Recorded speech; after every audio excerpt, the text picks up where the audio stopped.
¿Por qué es importante que el presidente Andrés Manuel López Obrador, en ese contexto de derechos humanos, lanza la iniciativa de este Centro Nacional de Memoria Histórica? ¿Por qué es importante que este presidente, en el Día de los Derechos Humanos, en este contexto que está impulsando la memoria histórica, diga? Ya hablé con el presidente de Israel, por cierto, para que no nos salgan con la jalada de que están protegiendo violadores de derechos humanos.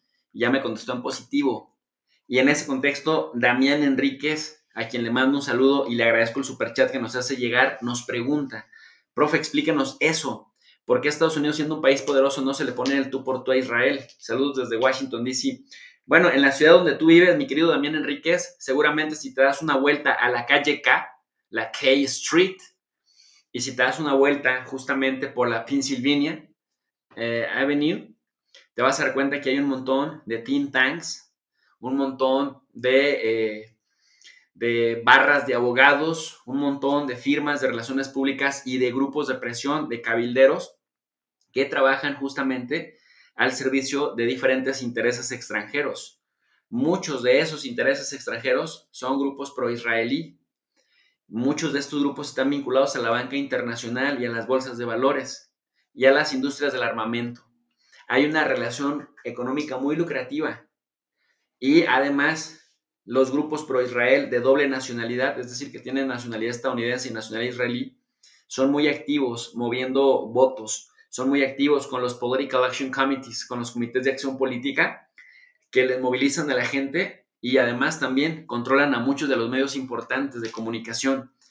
Cualquier político estadounidense que se ponga salsa lo pueden anular y le pueden, bajo las mismas reglas del sistema electoral y del sistema político de Estados Unidos, le pueden tumbar la carrera. Por eso los presidentes y los congresistas se quedan así chiquitos. Es decir, Estados Unidos como país es muy grande, pero tiene un poder muy fragmentado y es penetrable. Y justamente por eso, para el Estado de Israel, a través de sus grupos de interés pro Israel, es muy fácil fragmentar más a Estados Unidos, cosa que no pasa por acá. Dice por acá Mauricia R. Mercado: profe, por tus comentarios das a entender que estás en contra de Israel y eso no está bien. Aprender del presidente que a todos los países los trata con respeto. Bueno, yo respeto a la gente de Israel, pero el gobierno lleva una política criminal, mi queridísima Mauricia Mercado. Si eso a usted no le parece, desmiéntame. O sea, compruébeme que estoy mintiendo. Están llevando a cabo una política criminal, hacen muchos crímenes de lesa humanidad en contra del pueblo palestino al que oprimen sistemáticamente desde hace muchas décadas. Y yo no me voy a quedar callado. El día de mañana que mis hijos me pregunten: ¿y tú qué hacías, papá, cuando te enterabas que Israel oprimía al pueblo palestino? Yo quiero decirle: hijo, yo escribía libros, escribía artículos científicos y abrí un canal en YouTube para denunciar los crímenes del pueblo de Israel en contra del palestino. Siempre del lado de los oprimidos. Si a usted, Mauricia Mercado, no le parece, pues póngase a investigar tantito y demuestre que estoy faltando el respeto con mis críticas. Fíjense, nadie puede amar o nadie puede querer algo que no conoce. Uno no se apasiona de lo que uno no conoce. En la medida que nos vamos conociendo, entonces desarrollamos la capacidad para querer. El presidente López Obrador tiene una gran virtud. Ha hecho que la gente se interese en la historia. Porque el pensamiento neoliberal, de verdad esto es muy neoliberal. El pensamiento neoliberal nos hacía creer que aprender historia era aburrido, que aprender historia era una pérdida de tiempo. Te dicen: pendejo, ¿por qué estudias la historia si ya estamos acá en la época de lo moderno, de la tecnología, de la ciencia, y tú pensando en esas cosas aburridas de la historia? Entonces, como no conocemos la historia, no sabemos qué querer y qué amar y qué respetar y de qué sentirnos orgullosos. Parte de la gran virtud que tiene el presidente López Obrador es haber hecho que sus seguidores se enamoren y se interesen en la historia, porque entre más conozcamos, más amamos, más queremos. Y en la política, el pueblo de México no estaba politizado, ni estaba acostumbrado a ir a votar, ni estaba acostumbrado a opinar públicamente, ni estaba acostumbrado a escuchar programas de política, porque para empezar, los desgraciados medios tradicionales nos ponían los canales de los programas de análisis, pura propaganda además, hasta las 12 de la noche, hasta la 1 de la madrugada. Y la gente, teníamos que ir a trabajar, ya no nos podíamos desvelar. Y nos decían que aprender historia era súper aburrido. Entonces la gente ni quería aprender de historia, ni quería aprender de política. Decía, la política es para los grillos, ¿sí o no? Quienes me están escuchando y me están viendo, desmiéntanme si digo mentiras. La gran virtud del presidente López Obrador, y lo digo con todas sus letras, sin temor a equivocarme, es que nos contagia su gusto por la historia y su emoción por la política. Una política no entendida como grilla, una política entendida como un conjunto de prácticas y de normatividad al servicio de los más vulnerables de este país, al servicio de acabar con las desigualdades. Por eso la gente, en la medida que estamos interesándonos en la historia y estamos viendo que el presidente no solamente se queda en bla, bla, bla, sino que además opera, además hace, materializa, tanto en lo político como en lo histórico, porque miren, hubiera sido ridículo que el presidente únicamente dijera que España nos pida perdón, que España se disculpe públicamente. El ridículo lo hizo España, porque España decía, es que ¿por qué nos vamos a disculpar con los mexicanos? Pues ni que López viniera de los mayas y Obrador viniera de los nahuas. ¿Se acuerdan el idiota este de Aznar? Pero bien que se disculparon con los judíos y hasta crearon una ley de reparación de daños.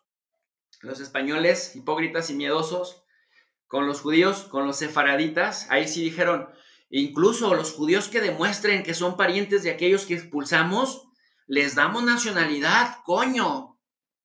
Ah, pero con México sí diciendo, pues ni que López viniera de los mayas y Obrador viniera de los nahuas, ¿verdad? O sea, los que quedaron como pendejos fueron ellos. Los que quedaron como hipócritas fueron ellos, porque a los judíos, a los que expulsaron en 1492, sí les crearon una ley de nacionalidad si demostraban que eran parientes de aquellas generaciones. Pero López Obrador no solamente se quedó en la crítica, él empezó a crear de manera sistemática la política de pedir perdón a los pueblos originarios de México y a los pueblos de origen extranjero a los que el Estado mexicano les haya faltado el respeto o les haya causado algún daño, señores. Eso es tener coherencia entre lo que se piensa, lo que se dice y lo que se hace.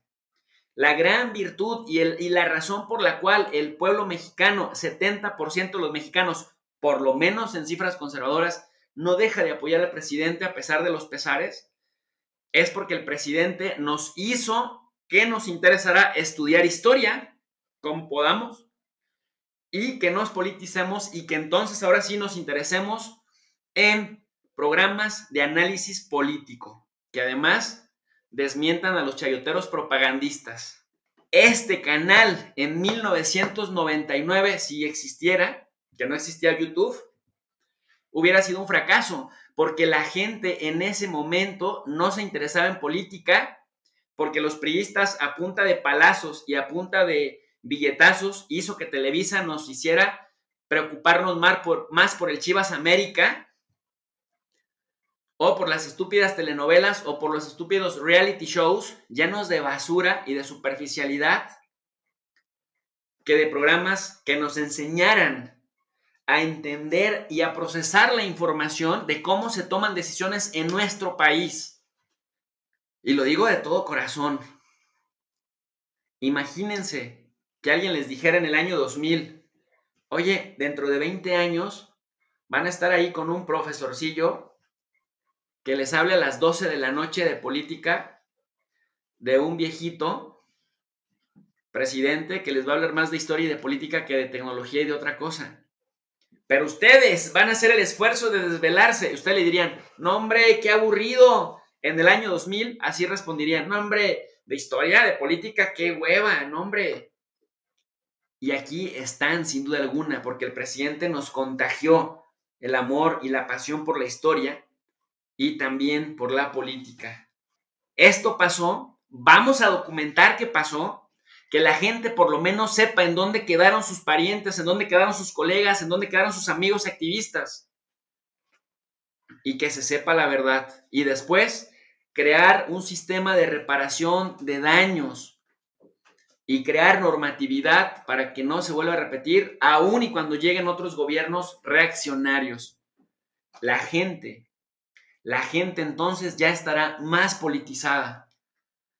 Y esa es la gran virtud de este señor, que al parecer habla lento, que para muchos es aburridísimo, pero que para los que estamos interesados en aprender de los que saben, como él, mis respetos, y más con esta declaración que hizo sobre Israel, mis respetos para nuestro presidente.